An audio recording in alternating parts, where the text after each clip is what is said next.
Sementara itu pemirsa, unit Reskrim Polsek Petang meringkus seorang pelaku pencurian uang tunai belasan juta rupiah yang terjadi di salah satu rumah warga Banjar Ubud, Desa Getasan, Kecamatan Petang, Badung. Sementara seorang pelaku lainnya masih dalam pengejaran pihak kepolisian.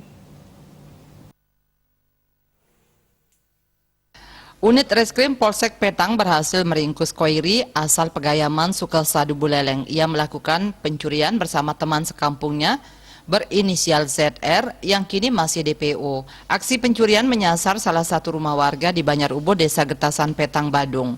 Korban kehilangan uang tunai sebesar 14 juta rupiah yang berada dalam tas mini balik kain, handphone, dan surat-surat berharga lainnya. Masuk ke dalam rumah, jadi